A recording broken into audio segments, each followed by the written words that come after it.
Hello students, welcome to Dakshina E-Classroom.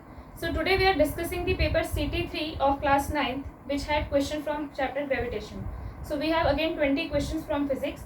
So first question is the value of G in SI units is. So value of G in SI unit, you must remember G is equal to 6.67 into 10 to the power minus 11 in SI units. Okay. Now the next question, so answer will be C. Next question is the gravitational force between two bodies varies with the distance r as. So gravitational force आता है G m1 m2 divided by r square. So if we talk about the distance between the bodies, F is proportional to 1 by r square. या फिर we can say F varies with r as 1 by r square. So B option will be correct in second question. Next, the Earth attracts the Moon with a gravitational force of 10 to the power 20 Newton. Let's say this is Earth and this is Moon. So Earth attracts, where is the question? Earth attracts the Moon with a gravitational force of 10 to the power 20 Newton. So we know that all the forces exist in pair, equal and opposite action and reaction pair. So when Earth is attracting the Moon with 10 to the power 20 Newton force, Moon is also going to attract Earth with the same force in opposite direction. So Earth is attracting Moon towards itself, Moon will attract Earth towards itself. So our option C will be the correct answer, 10 to the power 20 Newton. Next question, gravitational force is a short range force, long range force, medium range force, does not depend on distance between the two bodies. तो D option तो बिल्कुल wrong है because it depends on the distance between bodies. Short range force नहीं है, it is a long range force because gravitational force कितने बड़े बड़े objects जो इतने large distance पे हैं like sun and earth and moon, और भी यूनिवर्स में जो बहुत सारी बॉडीज हैं उनके बीच में ये फोर्स अट्रैक्शन फोर्स है. सो ये लॉन्ग रेंज फोर्स है. शॉर्ट रेंज फोर्स का मतलब क्या होता है कि सिर्फ थोड़ी सी रेंज में हो, कि अगर 5 मीटर्स गए या 10 मीटर्स गए या 1 किलोमीटर चले गए तो फोर्स एग्जिस्ट करना बंद कर देगा. तो ऐसा नहीं है, it exist for long distances also. So it's a long range force. Next question is force between two masses of 1 kg are separated by a distance 1 meter will be. So force is this. So F is equal to G, which is 6.67 into 10 to the power minus 11 into masses are 1 kg. 1 kg distance between objects is 1. So F will be equal to 6.67 into 10 to the power minus 11 Newton. So answer is option A. Next we have a particle is taken to a height r above the earth surface where r is the radius of the earth. The acceleration due to gravity there is.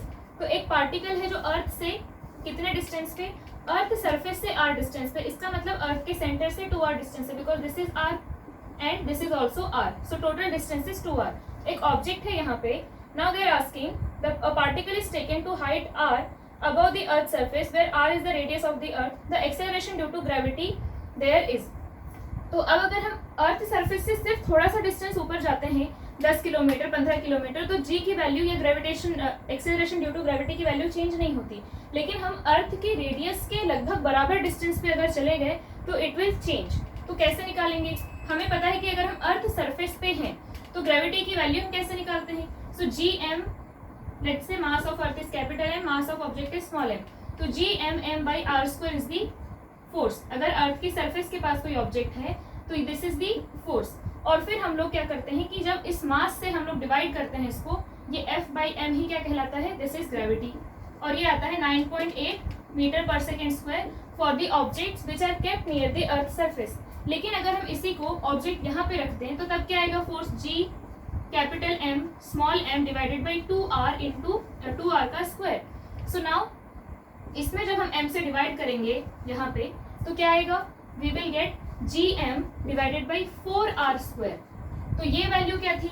gm by r square value क्या थी? This was 9.8. तो अब यहाँ पे इस position पे जो gravity की वैल्यू हो 9.8 डिवाइडेड बाई 4 हो गई है. इसको सॉल्व करोगे तो आपको मिलेगा 2.45. You will get 2.45 metre per second square. तो अगर हम अर्थ से अर्थ के रेडियस के बराबर के डिस्टेंस पे चले जाते हैं तो ग्रेविटी की वैल्यू यहाँ पे 9.8 है, तो यहाँ पे 9.8 डिवाइडेड बाई 4 हो जाएगी. बिकॉज ये डिस्टेंस जो है, अब हम लोग सिर्फ 2 किलोमीटर 3 किलोमीटर की बात नहीं कर रहे, we are talking about a very large distance. तो वहाँ पे जी की वैल्यू पे इफेक्ट पड़ेगा. Next, when a body is thrown up the force of gravity is. भाई फोर्स ऑफ ग्रेविटी हमेशा इस ऑब्जेक्ट को जब आपने ऊपर फेंका तो यहाँ पे इसको इधर खींचेगा. जब यहाँ पे हो तब इधर खींचेगा, जब यहाँ पे हो तो इधर खींचेगा, ठीक है। लेकिन वो हमेशा किसकी तरफ खींच रहा है, आप तो यहाँ खड़े होकर देख रहे हैं ना, तो तब भी आपको क्या लगेगा, इस टाइम ऐसा नहीं कि इसके ऊपर लगना शुरू हो गया। जब आप यहाँ खड़े हो तो यहाँ पे भी आपको अर्थ सरफेस वैसे ही दिखाई देगी। यहाँ पे जो पर्सन है, that person is standing like this, ठीक है ना, तो ये उसके लिए ये क्या है, नीचे ही है। यहाँ पे जो पर्सन खड़ा है उसके लिए दिस डायरेक्शन इज नीचे, यहाँ पे जो पर्सन खड़ा है उसके लिए दिस डायरेक्शन इज नीचे। तो हमेशा कोई भी ऑब्जेक्ट यहाँ रखा है तो वो उसको अर्थ की सरफेस की तरफ खींचेगा, और अगर एक पर्सन है which is standing on the earth surface, उसको वो नीचे ही दिखाई देगा। तो ग्रेविटी हमेशा कैसा लगता है, डाउनवर्ड डायरेक्शन में, बिकॉज हम अर्थ सरफेस की रिस्पेक्ट में बात करें। अगर आप स्पेस में जाकर के बात करोगे तो आप डिफरेंट डायरेक्शंस की बात कर सकते हो, बट जब तक आप अर्थ सरफेस पे हो the gravity will be downward. इस पर्सन के लिए भी एक ऑब्जेक्ट को उसने ऊपर फेंका तो ये इधर खींचेगा earth is going to pull that object towards this side, तो इसके लिए वो डाउनवर्ड ही हुआ ना, so downward direction. Option B is the correct answer. Next, 2 iron and wooden balls identical in size are released from the same height in vacuum. The time taken by them to reach the ground is. तो एक object है iron का, एक object है wooden, ठीक है, same दिखने में सेम है, दिखने में सेम है इसका मतलब वॉल्यूम सेम है, वॉल्यूम सेम है, लेकिन इसकी डेंसिटी कुछ और होगी, इसकी डेंसिटी कुछ और होगी, इसकी डेंसिटी ज़्यादा होगी, इसकी डेंसिटी कम होगी। इट मीन्स इसका मास ज़्यादा होगा और इसका मास कम होगा। लेकिन आपको पता है कि एक्सेलरेशन ड्यू टू ग्रेविटी में हम ऑब्जेक्ट के मास को ऑलरेडी डिवाइड कर चुके होते हैं, तो acceleration due to gravity remains same for all kind of object, all masses. किसी भी मास के लिए acceleration due to gravity is going to remain same. जब एक्सेलरेशन सेम रहेगा तो नीचे आने में टाइम भी सेम लगेगा। कोई भी ऑब्जेक्ट हो उसको नीचे आने में टाइम लगता है। अगर वो h हाइट नीचे आ रहा है और उसको सिर्फ ड्रॉप किया गया है without giving any velocity, so it is going to take this much time √2h/g to reach to the ground level, अगर उसको h हाइट से हम ड्रॉप करते हैं तो। So this time will remain same for all masses, तो यहाँ पे आएगा exactly equal. Next, a stone is dropped from the roof of a building takes 4 second to reach the ground. एक बिल्डिंग के रूफ से हमने एक ऑब्जेक्ट को ड्रॉप किया है and it is taking time 4 second to reach to the ground. So हमसे पूछे कि the height of the building is, तो सिंपली आपको वो फॉर्मूला लगाना है, t is equal to √2h/g, ठीक है ना। ड्रॉप करते हैं तो हम ये फॉर्मूला डायरेक्टली लगा सकते हैं। ये फॉर्मूला कोई कहीं बहुत ही ज़्यादा डेरिवेशन करके नहीं लाया गया है, s is equal to ut plus half at² से ही लाया गया है। So directly what we can write कि अगर हम लोग h हाइट से एक ऑब्जेक्ट को ड्रॉप करना है, ठीक है ना, h हाइट से ड्रॉप किया तो ये टाइम कितना लगेगा उसको h हाइट कवर करने में, this will be equal to √2h/g और it is given as 4 seconds. So h is equal to आ जाएगा 16 इंटू g, यहाँ पे लिया हुआ है 9.8। आप आंसर देख के खुद ही समझ जाओगे कि g की वैल्यू इन्होंने क्या लिया है। g 9.8, ये इसको स्क्वायर किया तो 16 into 9.8 divided by 2, so 8 into 9.8 we are going to get 78.4 meters. So height of the building is 78.4 meters. Next, a ball is thrown up and attains a maximum height of 19.6. Maximum height का formula मैंने आपको बताया था। Maximum height का formula आता है u²/2g। अगर हम u स्पीड से किसी ऑब्जेक्ट को ऊपर फेंकते हैं और g is the acceleration due to gravity, तो मैक्सिमम हाइट जो अटेन करेगा ये हो गई मैक्सिमम हाइट। ये जो मैक्सिमम हाइट अटेन करेगा that will be equal to u²/2g। So यहाँ पे गिवन है मैक्सिमम हाइट है 19.6 मीटर और आपसे ये पूछा है कि what is the a ball is thrown up and attains a maximum height of 19.6 meter, its initial speed was। तो ये 19.6 को अगर आप ध्यान से देखो तो ये क्या है 2 into 9.8, this is equals to 2 into 9.8। It means what I can write u² is equal to, इसको this is 2 this is g, 2 into G, तो ये आ गया 2 into G into 2 into G. तो u सॉल्व करोगे तो ये क्या है, इसको आप लिख सकते हो 2g का स्क्वायर, इसका मतलब u is equal to 2g, so 2 into 9.8 it means 19.6 meter per second. So initial speed क्या है 19.6 meter per second, which is given in the option C. Next, a body is thrown up with a velocity 20 meter per second. 20 meter per second से हमने इसको ऊपर फेंका है 20 meter per second से। आपसे पूछ रहे हैं कि मैक्सिमम हाइट क्या होगी, सिंपली ये फॉर्मूला लगा दो, maximum height is equal to होता है u² डिवाइडेड बाई 2g। अब यहाँ पे क्या है ना, आप आंसर देख के खुद ही समझ जाओगे कि g यहाँ पर 10 लिया हुआ है, तो u² मतलब 20 into 20 divided by 2 into 10, g की वैल्यू 10 लिया तो यहाँ से क्या आएगा 20 मीटर। So maximum height will be 20 meters, which is given in the option D. So these questions were from the gravitation part, specially gravitation part. इसके बाद जो आपका उसी चैप्टर में फ्लूइड वाला पार्ट है उससे हम क्वेश्चंस करने वाले हैं. So next question is the total force exerted by the body perpendicular to the surface. किसी भी बॉडी पे अगर परपेंडिकुलर फोर्स लग रहा है, जो भी फोर्स लग रहा है परपेंडिकुलर वाले फोर्स को कहा जाता है thrust, which is given in the option second. Next, 1 newton पर मीटर स्क्वायर इक्वल्स 1 न्यूटन पर मीटर स्क्वायर. बेसिकली क्या है, यूनिट पावर है ना. ये प्रेशर क्या है, फोर्स अपॉन एरिया. इसी को नया नाम दिया गया है पास्कल. सो 1 न्यूटन पर metre square is equal to 1 pascal. First option. Next, buoyant force does not depend on. इन चारों चीजों में से किस पे डिपेंड नहीं करता. वॉल्यूम, बायंट फोर्स का फॉर्मूला लिख लेते हैं पहले. क्या आता है, force due to buoyancy is equal to rho of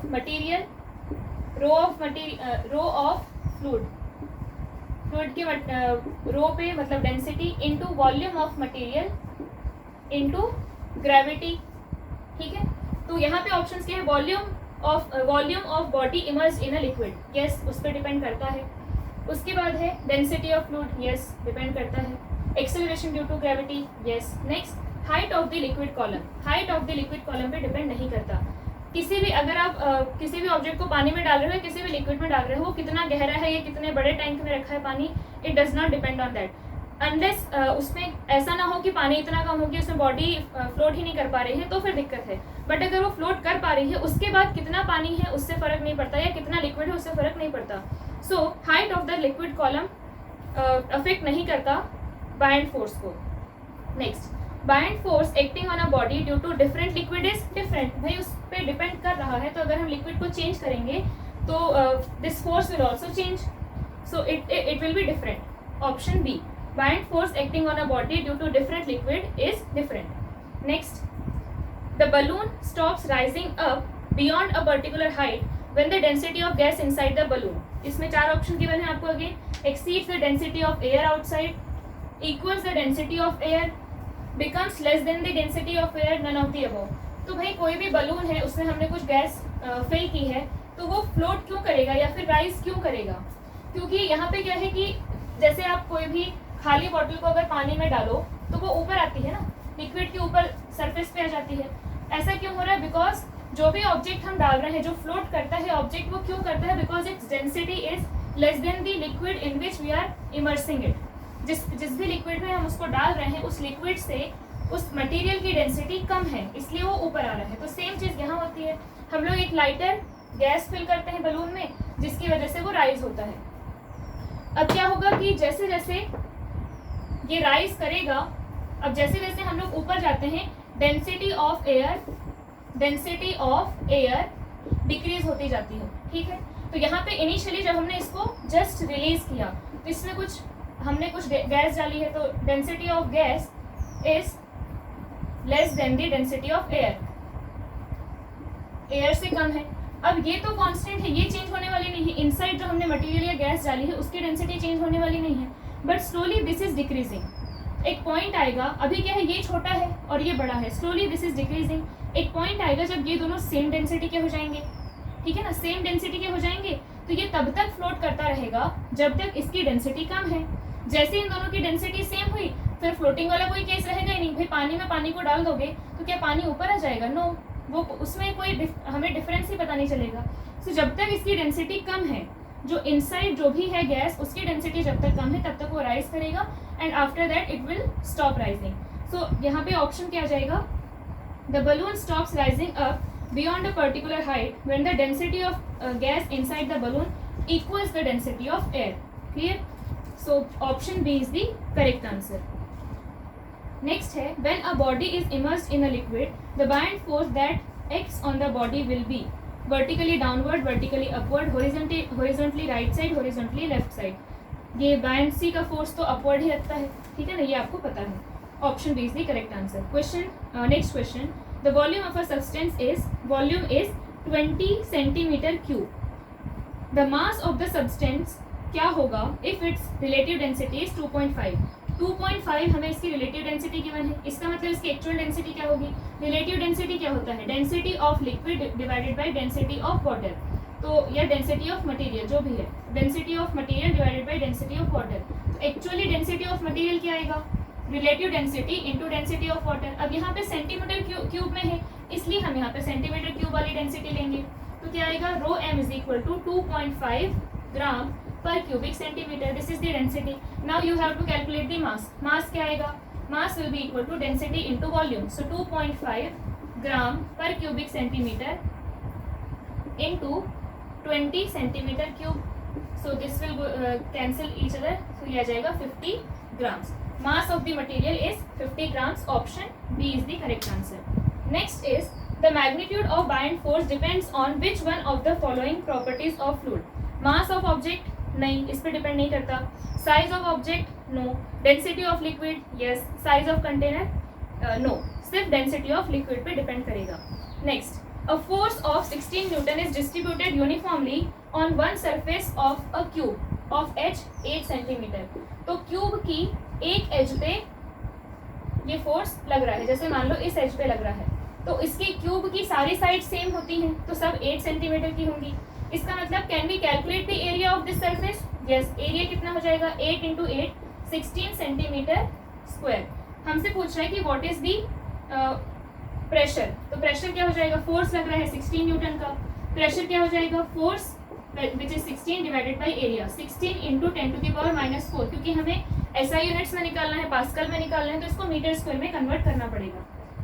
ठीक है, 16 divided by, okay this is 64 ना, 8 इंटू 8 एरिया हो जाएगा 8 into 8 64, so this is going to be 64, so आ जाएगा 1/4 इंटू 10 टू द पावर 4 ऊपर जाएगा तो ठीक है, यहाँ से हमारे पास आएगा 2500 पास्कल। इसको आप सॉल्व करोगे you will get 2500 pascal. So these were the 20 question of your CT3 paper.